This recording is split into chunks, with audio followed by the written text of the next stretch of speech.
Good morning, everyone. Welcome to the first installment of the Madison Milwaukee Downtown Exchange, a quarterly series where we bring speakers together in the two largest downtowns in the state to share ideas on how the regions can work together for greater collaboration, growth, and investment. I'm Jason Ilster, president of Downtown Madison, and I'll be hosting today's session about the importance of housing in our downtowns. As downtowns continue to change significantly since the pandemic, the importance of housing to an economically strong, vibrant, and inclusive downtown is more important than ever. This session will explore the importance of adding residential density to sustain our vibrant downtowns. And we're also going to review what's happening in the current downtown development sphere in both cities. Then we're going to discuss how we can build more affordable housing here in both downtown Madison and in downtown Milwaukee. We've got an excellent panel discussion here for you today. We're going to start, though. We want to say a huge thank you to our friends at Milwaukee Downtown for their collaboration on this venture. We've been doing this now for this is our third year. It's been great to partner with Beth, Matt, and Rebecca, Gabe, and the team at Milwaukee Downtown. So thank you to Milwaukee Downtown. Also, thank you to our sponsors, our major series sponsor, Reinhardt, who's Nathan Wadier, who's here today, is going to say a few words. He helped start this whole project. We've also got our supporting series sponsors, The Bolt Company and Whipfully. And we're going to start off today with a few words from our major series sponsor, Reinhardt, Werner Van Duren, and our good friend and former chair of the DMI Board of Directors, Nathan Wadier. Nathan, good morning. How are you today? I'm great. Thank you, Jason. Thank you, everybody, for attending. Just want to say a couple words on behalf of Reinhardt. Reinhardt is a full-service law firm, large presence in both Madison and Milwaukee, and particularly we do a lot of commercial real estate. We have about 25 commercial real estate attorneys based in either Madison and Milwaukee, and we look forward to doing more housing projects that we're going to talk about today. Thanks, Jason. Thank you, Nathan. Thank you for all your service to downtown Madison. I know you also do a lot in Milwaukee, so it's great to have you here today. Also, we have Mike Brasser here from the Bolt Company, who is literally helping build our downtowns. Good morning, Mike. How are you today? Good morning. I'm doing well. Thanks, Jason, and thanks for joining everyone this morning. I hope everyone's having a great start to their summer, and looking forward to the discussion today and hearing what's going on in the downtowns. And just to share a little bit about the Bolt Company, over 130 years in business, family-owned and employee-owned company that started in Appleton, but also have offices in both Madison and Milwaukee, as well as places all over the country. And we focus on building in different sectors across the country, from healthcare, industrial, power and energy, science and tech, education, pretty much you name it, we can help you build it. We also have a development arm as well, doing some development across the country and here locally. So like I said, excited to hear a little bit more about housing in downtown Milwaukee and Madison today. Thanks. Awesome. Thank you, Mike. And thank you to the Bolt Company. And also want to thank our other supporting series sponsor, Whipfully, who's new this year. So thank you to Reinhardt, to the Bolt Company, and to Whipfully. And again, to our great friends at Milwaukee Downtown. We're going to start off today's webinar with a discussion on the current housing developments that are happening in both Milwaukee and downtown. We're honored to have our good friend, Matt Dorner here, the Economic Development Director for Milwaukee Downtown. He's going to give an update on all things Milwaukee, and then I'll follow it up with an update on what's happening here in Madison. Followed by that quick update, we're going to have our panel discussion. We've got a wonderful panel here today. So, Matt, good morning. We're going to hear what's happening in Milwaukee when it comes to housing. Good morning, everybody. Happy to be here. And yeah, as Jason had mentioned, what I'll quickly do, and I think will help set the stage for the discussion, is just some high-level statistics talking about, downtown Milwaukee, the greater downtown area has really experienced some really tremendous residential growth over the last decade or so. And Jason, if you just wanted to hop to the next slide real quick. And we have just that momentum continues with a lot of really great projects. So I just wanted to highlight, and then the second component of that, as we wrap up the update to our downtown plan, we'll talk about the housing focus that's in there as well. But if we look back over the last decade or so and through the census, The greater downtown area has grown in population by about 21%. We've added about 10,000 housing units in the greater downtown area since 2010 as well. And we currently have a pipeline of about 2,000, a little bit more than 2,000 housing units are currently under construction, with about 10% of those in the affordable category. You'll see the small images there. I spent the last weekend driving around snapping some shots of projects that are currently under construction, or grabbing some renderings for those that are still holes in the ground. The other thing to point out is, as we look at projects that have been announced or planned, there's a pipeline that is greater than 5,000 additional units. Two of those images, the Couture as well as 333, are also just notable in terms of they'll be two of the tallest residential towers in the state of Wisconsin's history are currently under construction. And then some of our panelists with Bears and Newland also have projects that you'll see here as well. This is just another continuation of projects that are currently underway here. You'll notice that there's several projects that are actually adaptive reuse. A couple 100,000 square feet of former commercial space being adapted into housing. And I think that's probably a trend that we'll talk about as we go through our presentation today. So again, that's a quick snapshot of what's going on, certainly currently in the development world. I just wanted to kind of wrap up with anybody that's been paying attention to in the Milwaukee market has probably noted that over the last 24 months or so, there's been a heavy focus from our organization partnering with the city of Milwaukee on the update to the downtown plan, painting that vision for what does Milwaukee look like 5, 10, 15, even 20 years out. And one thing that became really prevalent in the update to the downtown plan, where we received unprecedented public input, was really the need for more housing, diverse housing, and to really drive density in downtown, and really a variety of housing. And really, here you have a quote from our mayor, who's really put out a really ambitious goal as he looks at what's been kind of coined as the 1 million Milwaukeeans. And if we're going to achieve that, we know that downtown needs to add significant more density. So the downtown plan, and Jason, you want to flip to the next slide, I believe just again highlights, this is on a high level, some of the housing goals that are contained in the plan. We're right now currently gearing up to bring the plan before Plan Commission and some committees, and then looking for adoption in late July. But the downtown plan contains population growth goals to essentially double downtown's population to 40,000 residents by 2040. That's going to require the addition of 15,000 new housing units. Another goal in the plan is also is focused on affordability. Our current inventory, we're somewhere around 10 to 11% of affordable units. Our goal is to grow that to 20% of overall units. So again, you see in the downtown plan, really aggressive goals to really densify downtown and continue on the momentum that I showcased earlier. And this last slide is, again, I encourage anybody to check out connectingmke.com. You can check out the plan recommendations. And I'm not going to read through all of these right here, but again, highlights those targeted goals I mentioned.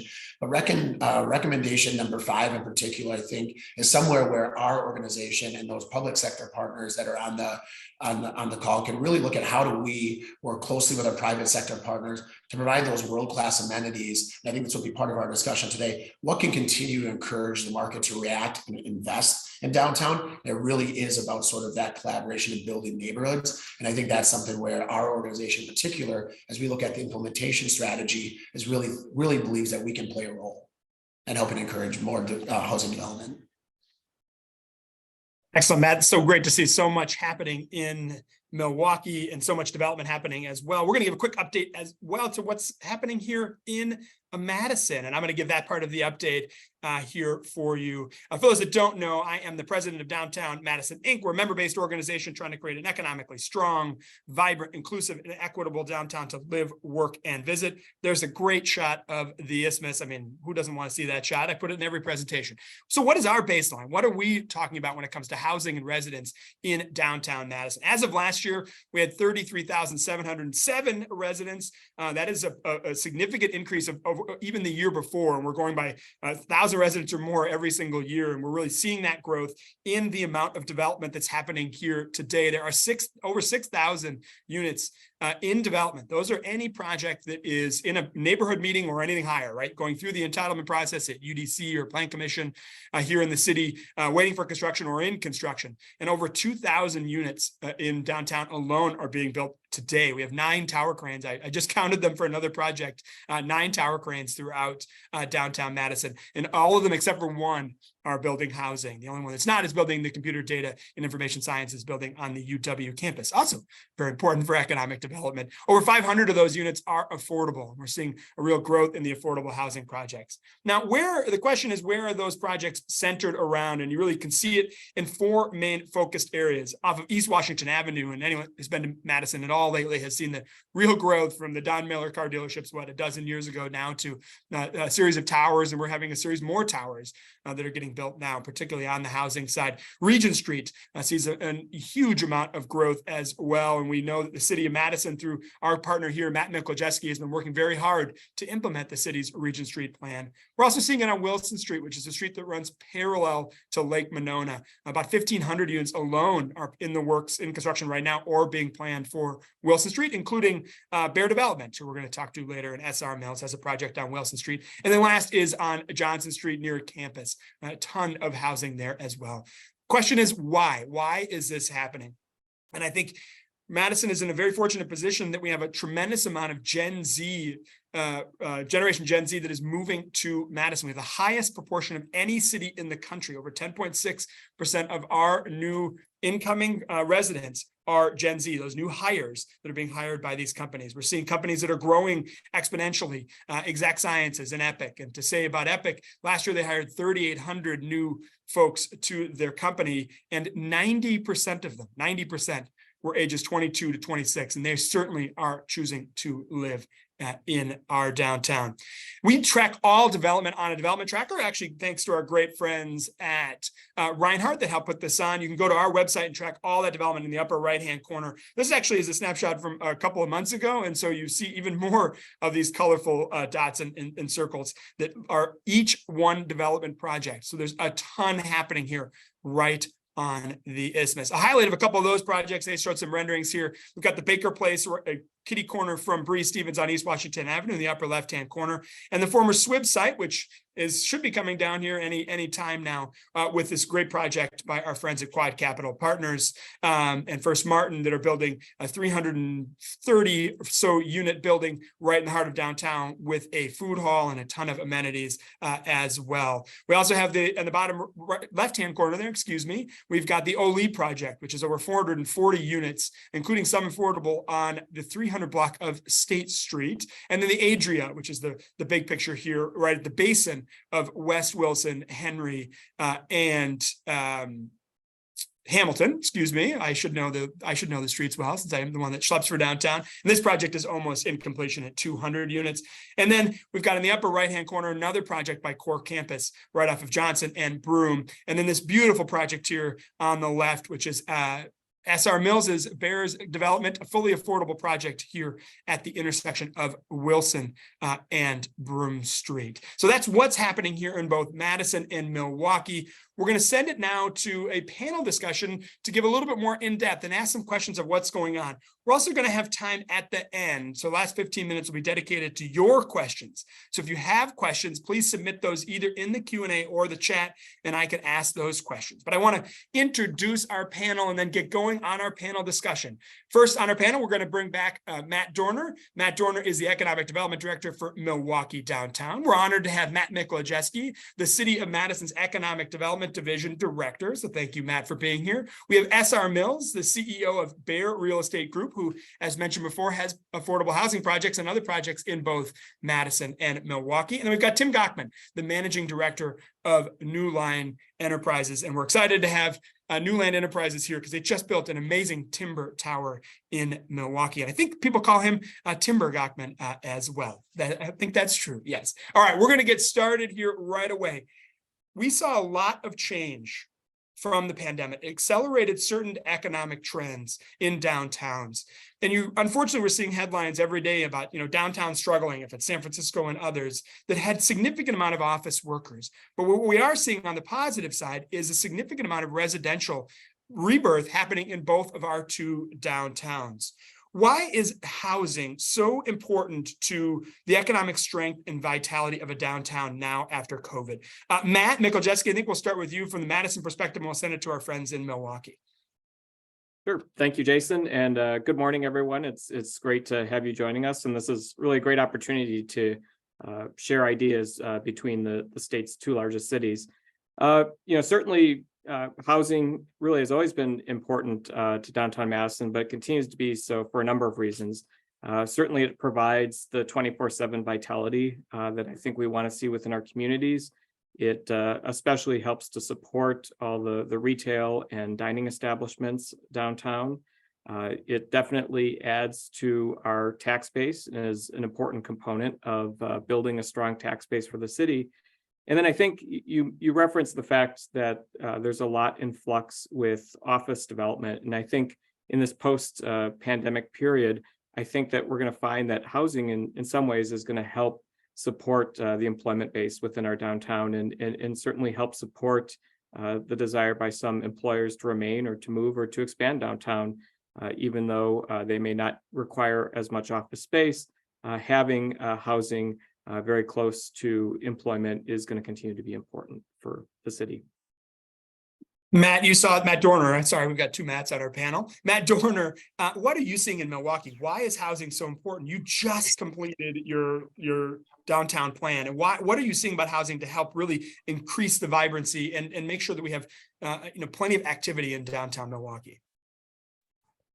Yeah, I think Matt from Madison, I mean, hit it on the head. I mean, it really is that residents are there and they support a lot of basically all the activity. I think there was a recent study that had came out where it was tracking sort of cell phone pings, and Milwaukee actually for the 50 largest cities in the country showed the second largest recovery post pre-pandemic in the Midwest, I should say, second largest recovery in the Midwest. And I think one of the main things that we can look at is that sort of Milwaukee, the greater downtown area, does have a lot of existing density. We'll continue to build on that, but I think you have the core of downtown and the CBD, unlike some other cities, you do have a good mix of residential base that's in there. I think the other thing, as we look at adaptive reuse, and then the post sort of pandemic world, we have a number of office class B and C commercial types. I highlighted a few that are already going through conversion, and I think that's it's a logical reuse. We've seen a variety of those go to hospitality over the last 5, 6, 7, even a decade. I think you'll continue to see some of that sort of in a flight to quality, that really, really unique commercial space, class A space, continue to thrive and luring employees, but some of that space, its next life in order to remain vibrant is really going to be in the residential space as well. The other last element I just wanted to add is I was recently at a study or at a conference, and really one of the things that one of the speakers had highlighted, they looked at how much office workers, visitors, and residents can support on a retail square footage.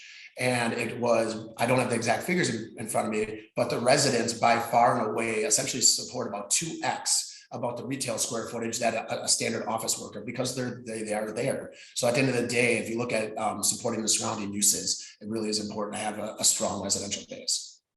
Now, here. I mean, I think we see that with the retail, and particularly restaurants. What's happening in this new environment as the downtown changes. Well, we've got two developers that have made large investments here in downtown Madison and in Milwaukee in housing.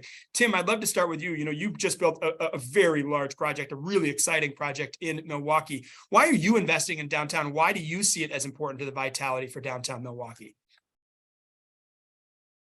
Hi, Jason. Hello, Tim. So, look, Newland's always been an urban developer. Cities are the economic engines of each respective state in the United States. Cities are where innovation happens. Cities are where energy and ideas come from. And so we've always viewed this as our passion and our mission. We're bullish on downtown Milwaukee because I think Milwaukee is a great city with a ton of potential. And Milwaukee has proven itself as a residential market. My dad started building in the early 90s, developing condominiums when cities weren't in their renaissance yet, and we continue to see it. And every time people have said that the market is tapped, the market expands. So we see a significant amount of potential in Milwaukee, and frankly, I see the same thing in Madison. And SR, same thing, same question for you. You've made investments into both and now more on the affordable housing side of things. Why do you continue to invest in projects in downtowns? And do you think housing is even more important than it was pre-pandemic to the vibrancy of downtowns? Sure. I do think it's a little more important today than it was 3, 4, 5 years ago, simply because of what we're going to see is more of the vacant office that's going to be coming online. And, we've heard a lot about the doom loop theory and things like that, but it's, the idea of if we are going to have these vacant buildings that won't be creating some of the tax base, how are we going to fill those? What's going to be a net positive instead of a net negative for the respective, communities that we live and work in? So I think housing is very, very important. I think, to Matt Dorner's comment, the 2X, when you have a resident in a downtown, you have 2X spend on retail versus an office worker. So, there's got to be that balance, but I think we're going to see a shifting landscape as we do create more residential, a little less office. But then I imagine with all of those workers downtown, we're going to see a bit of a reconnaissance of some of those businesses that then decide it is the right thing to move back downtown. And it is important to be there. And so I think it'll be a continuing, the playing field will evolve here. Yeah, we've got a follow-up question to that, but I want to send it to Matt Mikolajewski next. And how important is this resurgence in housing to cities like cities of Madison, the city of capital C, and making sure that the tax base is strong on the residential side, because we may be in the interim losing some of this office space? It's extremely important. When you look at the city of Madison, by way of example, the vast majority of our tax base comes from residential development. And certainly we've been seeing increasing values on single family homes and multifamily throughout the city. But these very large projects that are located in downtown are significant generators of tax base for the city. And as we look to the future, that is going to be critical, because we are already seeing a softening of some of our office values, especially those class B and C spaces that really may not fully come back. And so yes, these especially large downtown projects are really critical to the financial health of the city. I want to get back to something that SR you said just a second ago about being some of this housing creating vibrancy, then being attractive to other uses. Maybe that is office, which you mentioned, but the other, what creates a vibrant downtown, right, is people, but it's 4 things. It's office workers or other workers in downtown, it's residents, it's tourists, and then it's sort of events and festivals drawing the rest of the community that live around the city into it. It's a bit of a chicken and an egg, right, though, because you've got to, how do you create that vibrancy with the housing to ensure that some of the office workers come back? So sorry, I'd send it back to you and say, how do we create enough residential to create that vibrancy? So therefore, companies like Milwaukee Tool, who just moved back into downtown Madison, or RSM here downtown Madison for RSM, and Milwaukee Tool. Obviously, they didn't move into Madison's downtown, into Milwaukee's downtown. How does that work? And how do you make sure you get that right? And so that you have that vibrancy so that all of these different uses want to be in downtowns? Yeah, I don't think there's a real easy answer for that, because I think every situation is going to be a little different. But the way that we look at it from, what does a vibrant downtown need? You need to have jobs. There needs to be some baseline of economic opportunity. You need to have housing, which has been one of the tougher things to get of late, but as we see that resurging. And then you need to have some kind of cultural activities that makes people want to stay, whether that's the arts, whether that's sports, whether that's festivals, whatever that might be. But there has to be some reason that makes it unique and cool, that this is important to me, whether it's Milwaukee Brewers or whatever the situation might be. So when we see those 3 things really converge, that's what we believe makes a successful downtown, and a downtown that'll continue in perpetuity to be successful. Not that it won't change with the mixes and percentages of housing to office to cultural components, but there needs to be those ingredients. Matt Dorner, that's what you all do. You help make that mix. What are you seeing in trends for vibrancy downtown? You just talked about cell phone usage. People are coming back downtowns. Why is it also important not just to have housing, but some of the other factors, like you mentioned, events and the brewers and all the different rests? Why is that equally as important now as it was before? Yeah, I think SR hit it on the head. It really is a lot of the things that when folks have additional flexibility, you have to provide sort of those third spaces like that really want to attract people and provide the stickiness. It's the cool restaurants. It's the great, lunchtime activities. Our organization really, especially Accelerate. We've always been in that space of programming, hosting signature events, really making sort of the area outside of your apartment or outside of your office something that really is attractive to people. We just wrapped up Downtown Dining Week. It was one of our most successful Downtown Dining Weeks in the history of doing it for almost 15 years. We are also really heavily engaged in our public spaces and activating them. We have several lunchtime programming that involves live music, food trucks, a variety of those types of things, where it's really giving people an additional reason to come back to the office, come out of the apartment, and really provide that additional sort of stickiness that if someone, whether they live, work, or just visiting, they walk across and like, wow, that's cool. And it's also about providing those additional amenities. People, hear me talk about like the dog park project, for example, all the time in downtown, but that's another one of those sort of quality of life sort of enhancements that we need to continue to focus on that help tease out and really give our, developer friends more reason to continue to invest, because we're really taking and trying to transform those public spaces. So that's an absolute focus for organizations like us. And I think that's only going to get more and more important as we move forward, as people have more choices, they want to be flexible. And how do we make downtowns the most attractive spot for those folks to choose? Tim, I want to follow up on that question with you, because you're seeing actually in your buildings who people are making the choice to rent. Why are they making the choice to live downtown? Is it because they have these sticky spaces and also the amenities? Your building is right across from a big supermarket. What is the factors that you're hearing from your residents why they're moving to downtown? I want to build on what Matt said and what there have been morsels in this conversation and challenge some of it there, right? The question was, how does residential create vibrancy? Residential on its own doesn't create vibrancy, right? A strong office sector on its own doesn't create vibrancy. Perfect example is Midtown in New York. I don't think anybody would actually call it vibrant. It's busy in the daytime, but it's dead at nighttime. It's not a hospitable place to be. And so, as Matt said, the creation of these sticky spaces, what does that mean? And Matt talked about public space. I'll go one step further. It's gathering places. It's public gathering places. And it's actually something that Milwaukee doesn't do well. And I think that Madison does a lot better.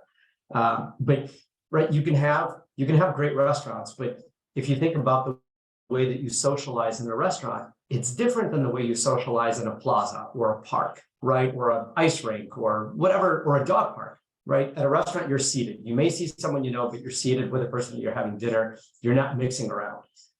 On a playground, at a park, at a plaza, at a splash pad, it's a different type of interaction. And so this balancing, SR talked about the convergence of all of these various factors. You can't have the convergence in pockets.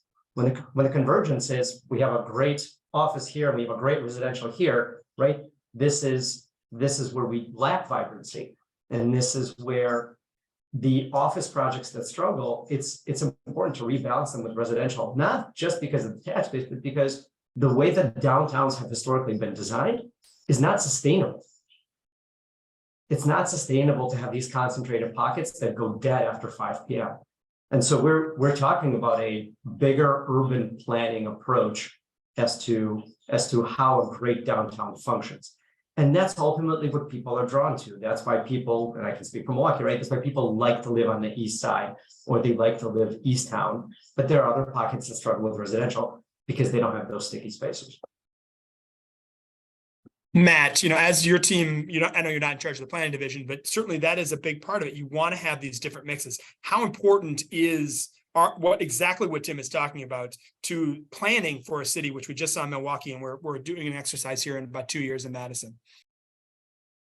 Yeah, to build on Tim's comment, it is, creating those spaces are really important for the community. And in the case of Madison, right now we're in the midst of looking at the Lake Monona waterfront adjacent to downtown, and what we can do to really create a more enjoyable experience to engage with the lake, which is one of our great amenities in the community. So even within a city such as Madison that has a lot of great outdoor amenities and places for people to gather, we still realize that as we grow the population of downtown and as we likely diversify the mix of downtown residents, potentially in the future bringing in more families into the downtown as our residents, that we need to continuously evolve and provide new and different amenities to continue to support downtown's growth. I think one big area, big subject with housing is obviously affordability. And the definition of affordable is different for every person, but it is quite important. I used to work in hospitality. You have to ensure that the folks that work in hospitality venues can also live downtown. SR, this is something you do every single day. Try to create affordable projects so that people can live right in the heart of the city. How important is affordable housing to the vibrancy of a downtown, but also just to making sure that people can live in and around their work?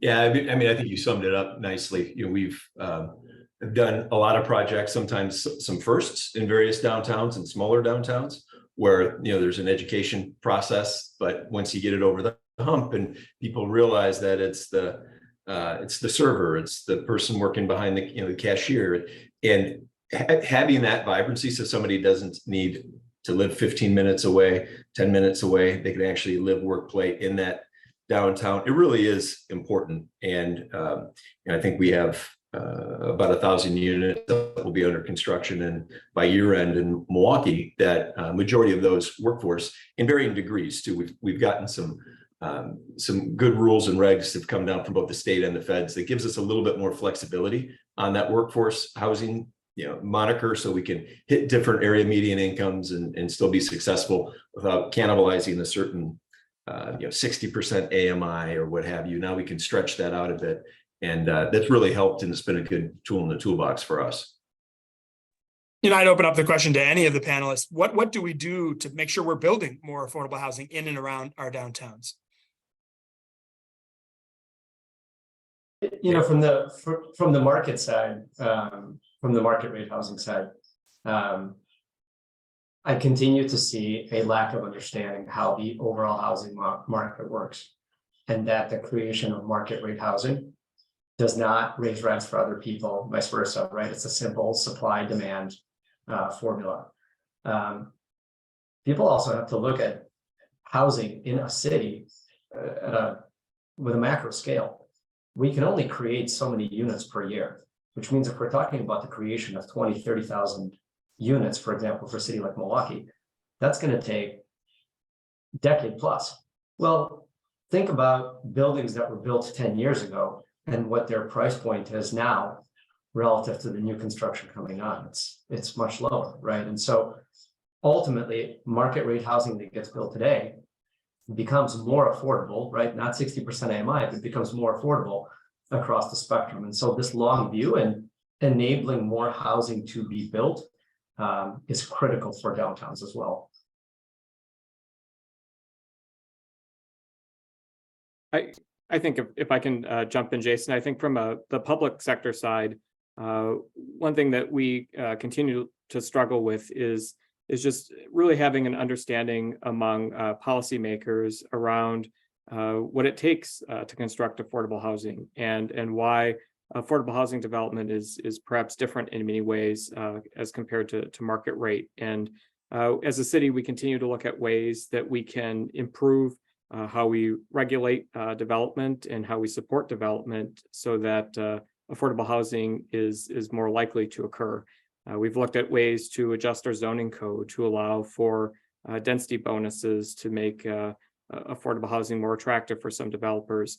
Later this year, we're going to be doing a refresh of the city's TIF policy because we likely have a policy that doesn't fully align with the needs of affordable housing developers.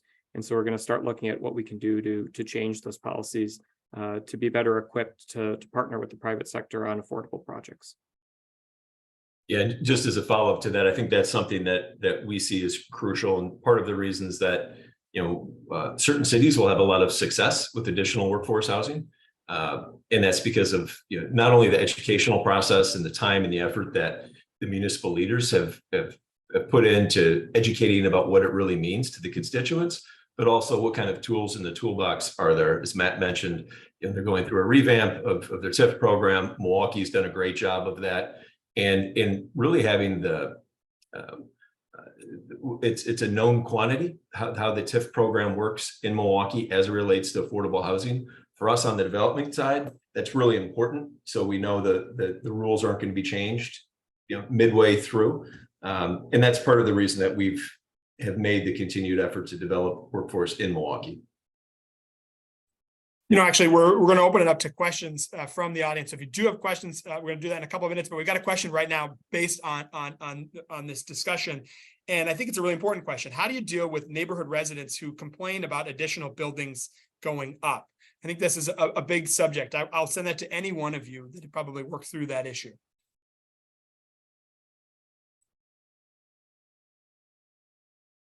I can maybe start, Jason. I think one thing that the city of Milwaukee is currently working on their downtown plan. The city of Madison completed our latest downtown plan about 10 years ago. And through the course of that planning work, we were very deliberate in really working with the community and identifying those parcels downtown that we will see or would like to see as a community development happen. And we're also very deliberate in identifying the height and the form of those buildings. And so we have a really clear within our downtown plan, not just sort of the vision of what we want to see downtown, but also in some respects, very prescriptive of what the expectation is in terms of form and density and bulk within some key redevelopment properties. And I think that's gone a long way to helping to certainly not eliminate, but kind of reduce some of the neighborhood anxiety and concern that comes along with new development projects. Because as long as the projects are generally following what has been agreed upon in the downtown plan, some individuals may not like it, but it's not a surprise. It's been anticipated now for about 10 years that particular density would likely occur on that particular property.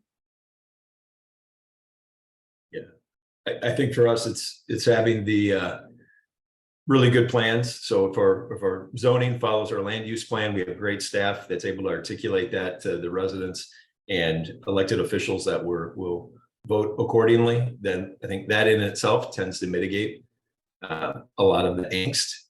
Now, not that somebody might not be pleased about it because they weren't paying attention when the land use plan was changed 15 years ago, but at least it gives a process and it puts that process in place where it's a lot easier for us to then follow. One thing you just mentioned a second ago, SR, is best practices from other cities in your answer. How important is it that we're looking at other cities that are having some of the same issues, right? We're not Madison and Milwaukee, we're glad we're creating best practices between the two, but there are other practices throughout the country. How much sort of Tim or SR as developers, are you looking at other ways that other developments are happening in other cities to make sure that we're building either more housing and or more affordable housing? Yeah, imitation is the highest form of flattery. So we look early and often to see what others are doing well and try and replicate it. Yeah, and to build on what Matt was saying, I think that comprehensive planning is really, really effective. There was an article a while ago in the Atlantic talking about the conflict of ultra local input on planning decisions. Because when you have neighborhood meetings and you're deciding things on neighborhood scale, they're not taking the interests of the city into consideration, right? They only care about their backyard. And so when you have comprehensive plans that specifically outline a strategy that's agreed upon by all the stakeholders and have local input, that's a much better way to do it. But then whoever's in charge has to stick to that. Right, you can't have a plan put in place. We as a developer go in to execute that plan, and all of a sudden we get pushback because somebody next door doesn't like it. And so I think that's a very, very effective tool. For example, Seattle will not really give variances, but their zoning is really accommodating, and so you know what you're getting. A conversation that I recently had was about the city of Milwaukee zoning code, and the question that came up was, well, if you always come and ask for permission to change and get more density or more height, etc., and we always say yes, then why are we making you ask? I think that's a really salient question, right? What is the zoning code set up to do? Is it set up to control, or is it set up to intelligently deploy at speed? Because we look at Madison, which has an incredibly high occupancy rate for apartments, at a point where at some point that becomes unhealthy. City of Milwaukee, which is one of the tightest residential markets in the country. At some point, that tells you the result speaks for itself. We can have the best intentions, we can have all the philosophies, but if the result is we don't have enough housing, that means that something's not being done properly. And I think that cities and planning departments have to ask themselves, are we getting the result we want? And if the answer is no, all the philosophies are insufficient. You have to make a change.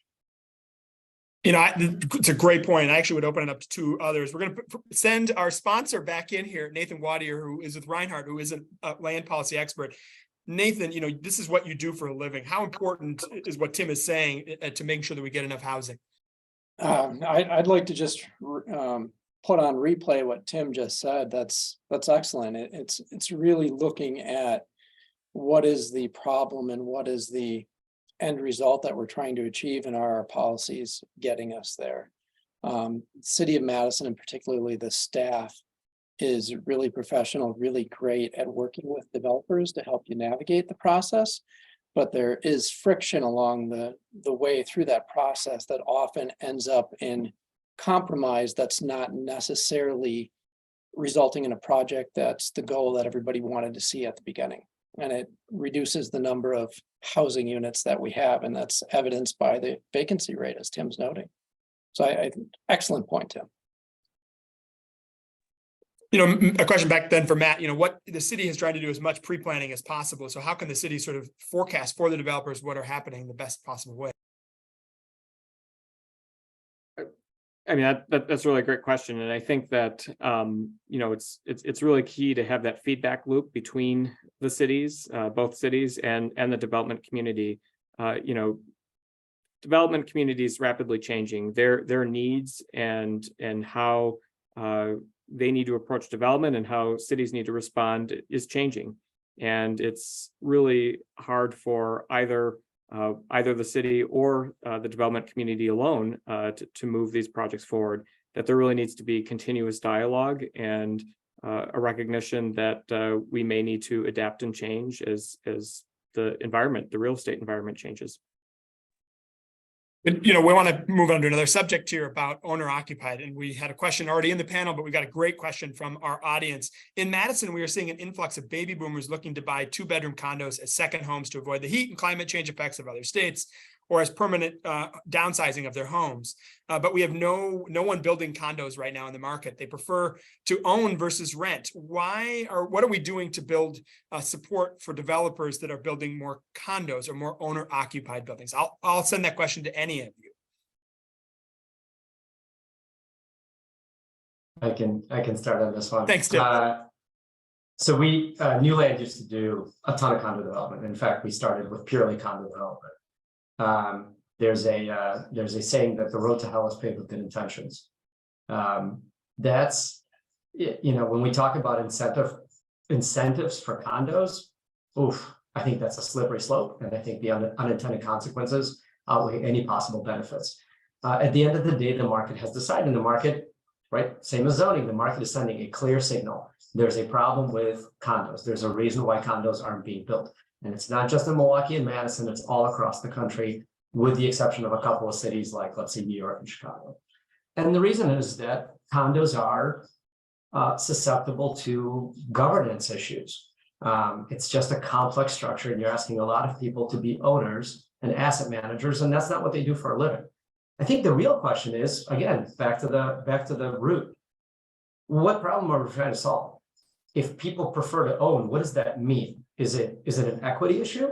Like, do they just not want to pay rent and they want to build equity? Well, there are financial mechanisms where an apartment building can create an equity fund where instead of just paying rent, you put in the equivalent of your down payment or whatever, and you become an equity owner in the building. There are mechanisms like that, right? And so what New Land is focused on is the creation of what we call condo grade apartment buildings. The soundproofing, the finishes, the amenities, so on and so forth, that enables families or empty nesters to live in these buildings. But I think that's really the question that needs to be asked is, well, what is it exactly about ownership that people think is better than rent?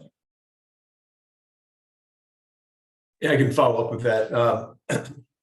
We are doing condominiums right now, but it's very sparingly. Is much like Tim and his firm. I think over the years we've done thousands of condo units.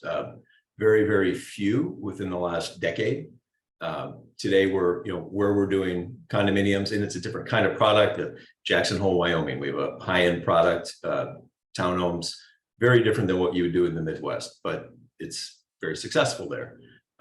What we've seen here in the Midwest is predominantly side-by-side, either townhomes or ranch-style condominiums. Those we're still doing quite a few of those, and we've actually seen some upticks there. But I think it so closely resembles single-family style of ownership, yet you can bring it in a little bit more cost-effective nature that we're able to still deliver. What we're not able to do is the traditional condo style, stacked flat, 2-story, 3-story, or multi-story buildings. Frankly, just because the economics don't make sense. It costs us more money to build them than what they're trading for in the marketplace. So as we talk about incentives, and are there incentives, the to date, municipalities, the public haven't screamed loud enough to push for incentives for condominiums for us to get those to work. We've seen some of that on single family subdivisions, smaller footprints, et cetera. But your old stacked flat condominium style, it's just the economics right now don't make sense. Another great question, a 2-part question here, and I want to give credit where credit's due. The person says amazing panel, so great job, Matt, Tim, Nathan, and SR. 2-part question. How are both cities working with their respective small business communities to support the transformations like housing that are unfolding in their respective downtowns? Matt Dorner, I'll send that to you first.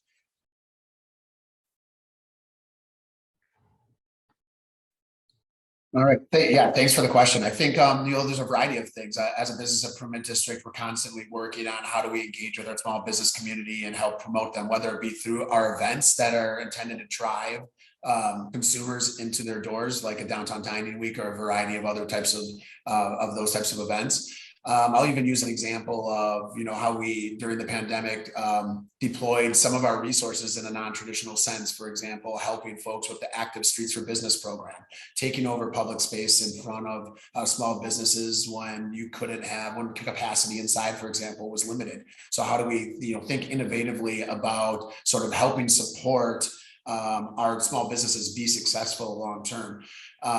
We also have a low interest loan pool that we've developed with one of our partner banks here in downtown Milwaukee. So for those that are looking to renovate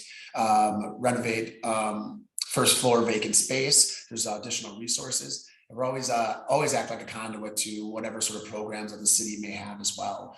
So there's a variety of sort of programmatic and marketing elements that we do, as well as some really direct incentives to help promote small business. Matt Mikołajewski, the city of Madison, was really at the leading edge of something like Streetery, which is creating space for restaurants and retail in the public right-of-way, parking spaces, terraces, sidewalks.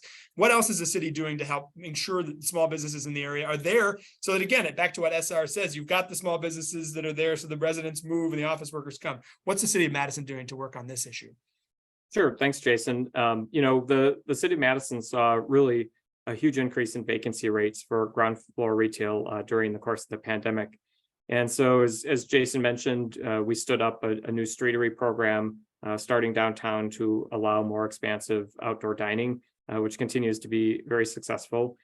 We have always had a facade grant program to assist businesses with fixing up the exterior of their space, but we have now expanded that to a new building improvement grant program that will provide funding not only for exterior improvements, but for interior improvements as well for retail and restaurants, especially in the downtown. We have also set up as a city a new neighborhood business district grant program that provides funding to organizations such as the BID and other neighborhood business associations to be able to have funding to do some marketing and event and engagement related activities within their neighborhoods. I'd also add you've created several tax increment districts in the downtown since TID 50, right in the heart of State Street, on the Regent Street area, TID 48, and you're now creating TID 53 on the northeastern side of downtown. That's sorry. With the Smiths, it's always hard to remember what direction you're going here in Madison. Second part of the question here from our audience was, what are some, and I'll send this one to Tim and to SR, what are some positive examples of innovative housing solutions and community experiences that leaders in both cities are looking to? Tim, you mentioned Seattle and a few others in land use planning, but are there other ways that you're seeing innovative housing happen? And then SR, I'll send that question to you with affordable. Are there ways that we're seeing in other cities that are getting affordable projects to happen? Oh man, this one's tough, right? I mean, no one's really cracked the code on affordable housing. To SR's point before, affordable means different things to different people. The way that I think about affordable is not the traditional definition of, right, like LIHTC credits of 60% or below, but just in general, a broader scope of affordable housing. And one of the things that I don't have a great answer as to what works well. I think that intuitively to me, the models that I see that Denver's trying to execute right now, and a couple of other markets in the country are doing, where they say, okay, we're going to mix in mandatory affordable housing into a market rate tower. I don't get it. When you look at construction cost per square foot, a market rate high rise is the most expensive topology you can possibly build. Whereas a much more lean horizontal wood frame construction, you're going to get the same amount of housing for a much lower cost. And so when we're talking about a finite pool of money that can go towards creating affordable housing, I don't understand how that makes sense. Or putting that on a developer creates a cliff situation where all of a sudden we pass legislation that says, okay, going forward, you've got to have 10% affordable housing. A, it's a really high cost per unit. B, all of a sudden we just, after this date, we created a cliff where all of this housing is a lot more expensive to create, which means market rents go up. And so both issues seem to exacerbate affordability. I think that we have to be realistic about the way that we execute these things. You know, SR talked about providing housing for the servers and the cashiers, but also the firefighters and the police and the teachers and everybody else, right? And it's not just live, work, and play. It's also what percentage of these people don't own a car, and are we forcing them to have a car because they don't have access to public transit, and how are they getting to their jobs? I think that's where cities are most powerful. Private developers, it's very difficult for us to solve these problems. It's got to be policy, whether it's shared infrastructure or heavy investments into public infrastructure, whether it be transit or parking, in order to create a scenario where developers can build efficiently high quality but affordable housing. Yeah, I can follow that up. I think Tim's spot on it when it comes to some of the inclusionary zoning rules and rules to mandate a percentage of workforce affordable housing be built in a particular project. We're dealing with that on many of our resort projects. And it's certain areas, it's been a struggle. In others, what we've seen work successfully is creating a bank where it's not necessarily 10% of my units, but I can do an in lieu fee. That in lieu fee is however many millions of dollars, but that goes to a pool, and then together that pool that can be deployed in a far more cost-effective manner, which gets a lot more of what they're intending on: workforce housing, a variety of AMIs, senior housing, but it can be done where it's just not scabbed onto the side of a tower that is luxury high rises, because it's just never done successfully, and it's trying to be something that's not. So we've worked with a lot of communities to try and deploy that. And that's typically, we don't see as much of that around here, but again, that's in the resort communities, and that's worked well. But I think it's a good foray into, what can communities do? And I think it's looking at the individual issues that they're dealing with. And to Matt Dorner's point from earlier, and then trying to figure out, okay, what's the result that we want at the end of the day? Office towers, for one. So what we've seen is we have and will continue to have a lot of vacant office buildings, whether it's Class C, Class B, some Class A. Figuring out, okay, from a policy standpoint, can we create good legislation that incentivizes the conversion of those. So taking an asset that's going to be, one day it was assessed at 100 million. Today it's 20 million. Is there a way to get it back to 70 here? The incentive, some kind of incentives to convert it to residential. We're seeing more of that in other cities. And so I think mimicking that in Madison, Milwaukee is important. We're seeing some national programs on single family home ownership with tax credits. I think trying to develop something like that as well, again, could fill a need and be a creative use. But I think that's really what we just need to continue to work hard, both as in the private sector and in the public sector, to come up with those good policies. Sorry, I think that's a great. Oh, sorry, Tim, please. Sorry, because SR said something that, and I recall somebody recently gave me an idea about a TIF that would take an area where you've got a lot of new construction market rate housing, and you would take some of the tax revenues generated by those buildings and put them into a separate pool, akin to a bank.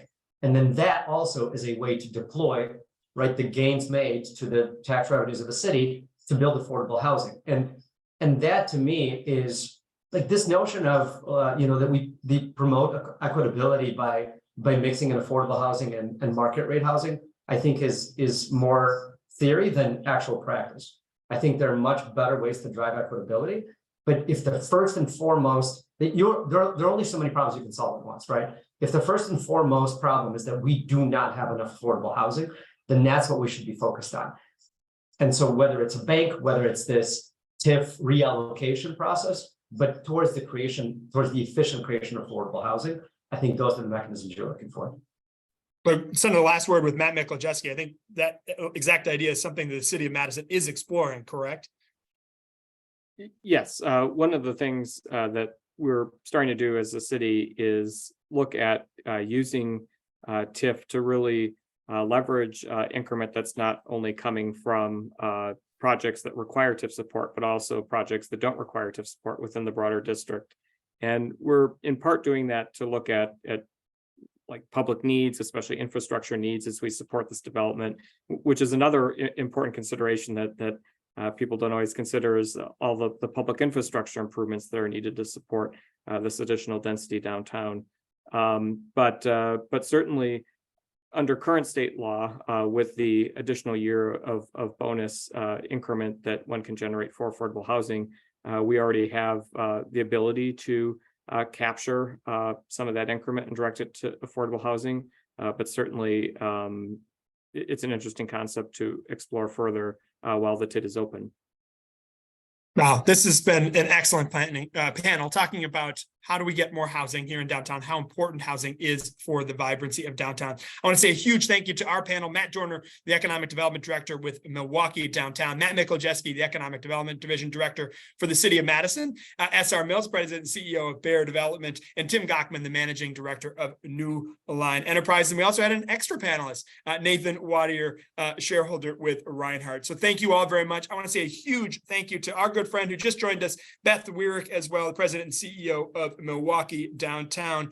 She's doing amazing work. And I want to say a huge thank you. Before we get to Beth, she's going to say the last word, but we want to say a huge thank you to our sponsors, Reinhardt, Wipfli, and the Bolt Company. And please do join us on July 12th for our next panel on public safety in downtowns. That's at 8 a.m. We'll send information out soon. But Beth, you're the amazing thinker of downtowns in our space and IDA and in the rest. Beth, how do you sum up this panel and what's happening with downtown housing? Well, gosh, give me a lot of credit, Jason. Thanks so much. No, thank you so much to all the panelists and to the sponsors. These conversations have been really profound in terms of the innovation and moving forward. We've seen how our downtown residential population has in fact kept our downtowns alive and thriving these past 2.5 years. And it's really critical, as Matt M. suggested earlier, with Madison just finishing up their strategic plan organizationally, downtown Milwaukee just finishing our update on our downtown area plan, and our organization moving into our long range plan. Housing and affordable housing are at the top of our list. So grateful to have our developers in this community. SR and Tim, thank you for your effort and innovation and all the concepts that you're bringing to our communities. We know we have to continue our work with our policymakers and our leaders in this community to be more innovative in terms of accomplishing these goals. So I thank you for your continued commitment and your dedication and your passion and all that we're doing to make our communities the best place we can possibly live. So Jason, thank you for your leadership and your constant inspiration. Looking forward to a bigger and better and brighter future for both of our communities. Thank you. Here, here. We'll see you all on July 12th. Thank you all very much. Have a wonderful day, and we'll see you downtown shopping and enjoying our wonderful space in the summer. See you soon.